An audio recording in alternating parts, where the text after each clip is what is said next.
Okay, so here are the top 5 reasons that I would make a birth plan and the top 5 things I would put in my birth plan. My name is Lena Marie Gorski. I'm a birth, postpartum doula, and childbirth educator, and I'm here to teach you today about birth plans. So, what is the importance of the birth plan? Because I see often, I don't need a birth plan, I don't want a birth plan, and that's fine. Sometimes the plan is no plan. But there's important things when it comes to a birth plan. And the very first thing that is the most important reason that I think everybody should build some sort of a birth plan is education. What does this mean? This means that when you're building your birth plan, you're educating yourself on each intervention, each different thing that can happen, and you're really seeing what you're open to, what you're not open to, and what you need to learn more about. When it comes to interventions, we don't always have control over the situation, and that's okay because sometimes we need to let, our medical staff, deal with things. But we should also know what's going on. So it's helpful to go through the educational process. When we're learning about each intervention, it can create a calmness because the unknown is very scary. The unknown for me, is extremely scary. I don't know if everybody knows this, but I have twins, and before my twins' birth, I knew they were going to be premature, and I actually toured NICUs. I went around, looked at different NICUs that I thought that they were going to be in our hospital system. They actually ended up going to the one I didn't see, so it just goes to show you can't control everything. But for me, it made me feel a little bit better about the situation, meeting the people that would care for them, seeing where they would be, and kind of letting go a little bit. And when they went to a different NICU, it was hard, but I had seen the other ones. I had gone through the system, and I know that they were going to be in good hands. So it did help me, and it did create a little bit more of a calmness when it came to that. Another reason that you should build your birth plan is empowerment. When you get in there and they're talking to you in all of these medical terms, it can be empowering to understand what they're saying.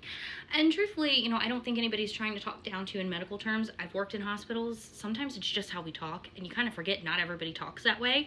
So it is empowering to learn these things. The plan also provides flexibility. So some people go in with a very rigid idea of how birth will be, whereas if you build your birth plan, especially with my template, you'll understand that there is a flexibility about things because birth doesn't always go as planned, and sometimes things happen. But educating yourself on the process really can help, and it really can create a calmness and an empowerment, and it's an educational tool. And I really always try to stress that because people are like, you can't plan how birth goes. As somebody who has had some crazy births of her own, I know you can't plan it, but it is scary when things go haywire, and sometimes you just need to know that you've educated yourself on these processes. So now let's go into what I would include in my birth plan. The very first thing I would include is your birth team. And on that, I would also include the phone numbers for your birth team. Why? We have cell phones. Well, I can tell you, sometimes your cell phones die, sometimes you don't have your charger. You may go in for a routine appointment, and you may be staying, and you may not have had your charger. So you should always have the phone numbers on your birth plan, and you should always have your birth binder on you at every appointment. And this way, if that happens, you're able to just call them on the hospital phone if you don't have those numbers memorized. And you likely don't have your doula's number memorized, so it's very helpful to put those things on there. Also, on my birth plan, I always tell everyone, outline your pre-labor. I do often see the comments. I read every comment that you guys leave. My plan is to get the epidural. That is fantastic. And I have no shade on an epidural. If you want one, get one. They're there. The only thing is, there's a time before you can get that epidural. There's that pre-labor that you have to get through. There's, that time before the anesthesiologist gets in the room. You have to figure out those things as well. So it is important, and I think crucial, to learn some pain management techniques while you're waiting for the epidural. It doesn't mean you're going to go your whole labor like this, but just to figure it out until you get there so you're not suffering. It's also important to think about where you want to have your pre-labor at. There's going to be a period of time before you are admitted into the hospital. You're going to be admitted in active labor. So you have to get through that through pre-labor. There's things called prodromal labor, where you could be having these contractions that really aren't doing anything for a long period of time. And it is important to me, for me, I think, and for all of my clients, it has been important and crucial to plan these things out.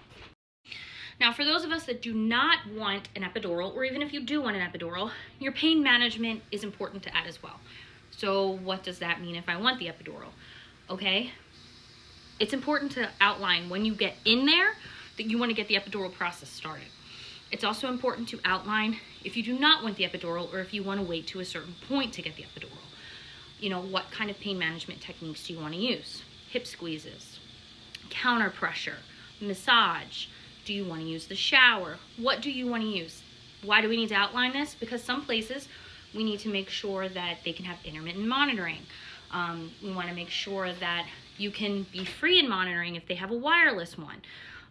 They can't get wet, so they still have to take those off. So it's important to talk about these things, especially with your provider, because there are so many different options. And just because you're like, I'm definitely going to do this, doesn't mean, you know, there's not going to be an obstacle. So if you create your birth plan, you talk to your doctor about it, it's a lot easier to, you know, understand if you're going to have any kind of roadblocks, or if this is just going to be easy peasy. I am a worst case scenario planner, so I like to plan out what would happen if X, Y, and Z happen.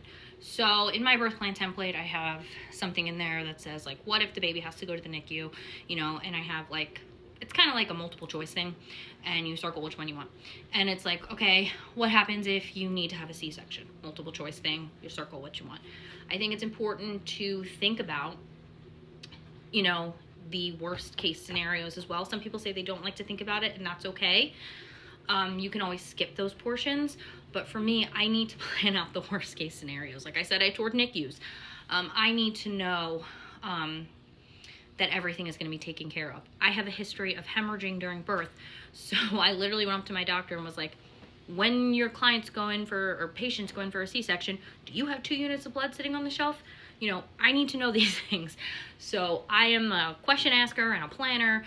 So I personally think that the worst case scenarios should also be planned out.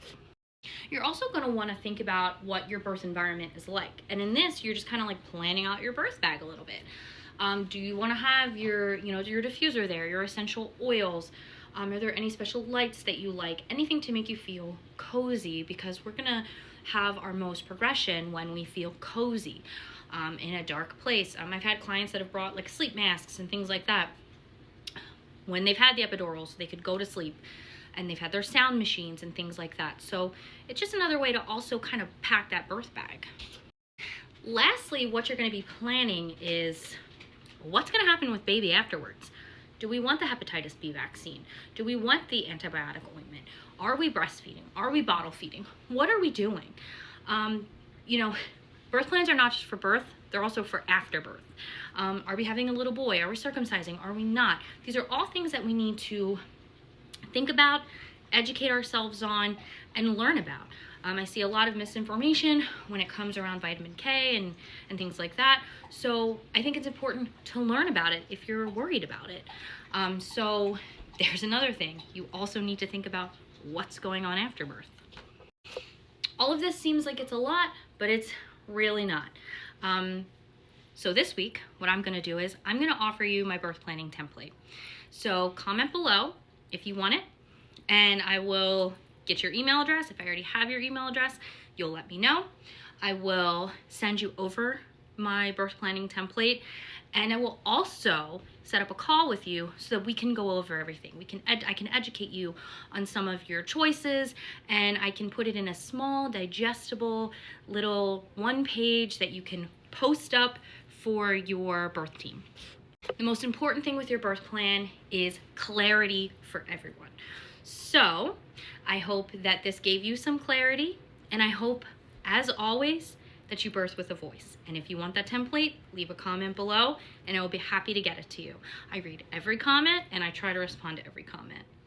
And next week, I think we're going to be talking about the importance of a doula. So I'll see you guys later.